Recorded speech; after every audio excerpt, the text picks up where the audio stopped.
बीते 3 दिनों से कारोबारी जगत में पेटीएम सबसे ज्यादा सुर्खियों में छाया हुआ है। इन्वेस्टर्स और शेयर बाजार के साथ ही मर्चेंट्स और आम ग्राहकों से लेकर रेगुलेटरी गलियारों तक सिर्फ एक ही नाम की चर्चा है और वो है पेटीएम। जी हाँ, पेटीएम के शेयरों में इन्वेस्टर्स तो आईपीओ के वक्त से हाथ जलाए बैठे हैं, लेकिन अब तो ऐसे इन्वेस्टर्स भी बुरे घाटे में होंगे जिन्होंने आईपीओ के बाद के गिरे भाव पर इसमें पैसा लगाया होगा। पेटीएम के शेयरों के हालात ऐसे हैं कि महज 3 दिनों में ही इसमें इन्वेस्टर्स की 20,500 करोड़ रुपए की पूंजी डूब गई। सोमवार को पेटीएम के शेयर 10% लोअर सर्किट के साथ 438 रुपए 50 पैसे पर पहुंच गए। इन्वेस्टर्स को मोटा नुकसान कर चुके पेटीएम के शेयरों पर आरबीआई का एक्शन भारी पड़ गया है। आरबीआई ने पेटीएम पेमेंट्स बैंक्स को deposits, credit transaction, wallet top up, bill payments जैसे सभी कामों से रोक दिया है। 29 जनवरी के बाद पेटीएम पेमेंट बैंक इनमें से कोई भी सर्विस नहीं दे पाएगा। पेटीएम पेमेंट बैंक पर आई इस आफत का अब एक बड़ा कनेक्शन निकला है। ये कनेक्शन रिजर्व बैंक के पूर्व गवर्नर रघुराम राजन से जुड़ा हुआ है। असल में पेटीएम जिस वक्त खड़ी हो रही थी तब इसे भारत में कई लोग बैंकिंग सेक्टर में एक बड़ी क्रांति मान रहे थे। हालांकि आरबीआई के पूर्व गवर्नर रघुराम राजन ने तब चेताया था ये इनोवेटिव फर्में रेगुलेटरी संस्थाओं के साथ असहज हो सकती हैं। आरबीआई ने भारत में बैंकिंग सेक्टर को इनोवेशन के जरिए एक नई ग्रोथ देने की कोशिश की थी और कहा था कि वो देखना चाहता है कि इनोवेशन फर्में कैसे सिस्टम को आगे बढ़ा सकती हैं।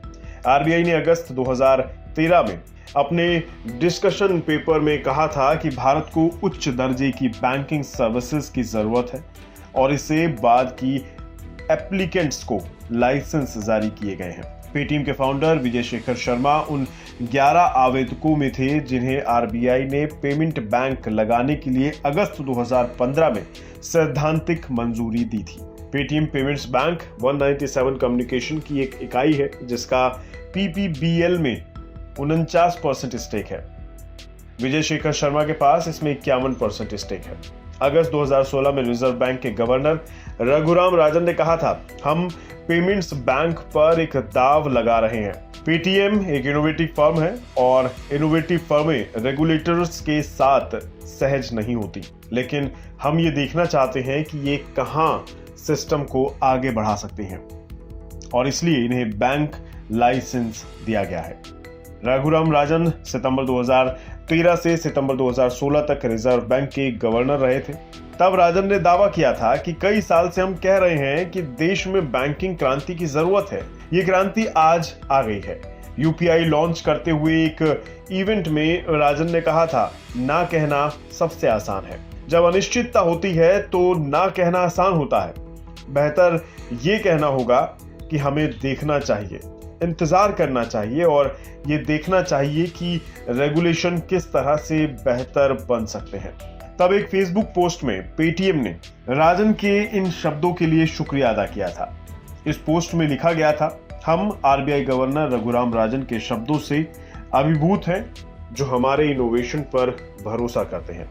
हालांकि पेटीएम पेमेंट्स बैंक्स पर लगी पाबंदियां नई नहीं है और इसकी शुरुआत 2017 की इसकी नींव रखने के 1 साल के भीतर ही हो गई थी। ये ऐसे गंभीर उल्लंघन है जो बैंक के कस्टमर्स को न सिर्फ डेटा ब्रीच बल्कि फ्रॉड के खतरे में भी धकेल रहे थे।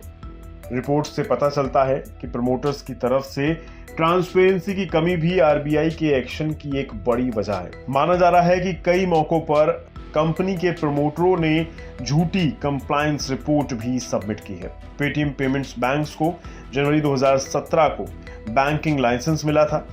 इसके 1 साल के भीतर पीपीबीएल यानी पेटीएम पेमेंट्स बैंक को लाइसेंस कंडीशन के उल्लंघन के लिए आरबीआई के एक्शन का सामना करना पड़ा था। इसमें डे एंड बैलेंस और नो फेयर कस्टमर्स यानी केवाईसी जैसी गाइडलाइंस पर नॉन कंप्लायंस शामिल थे।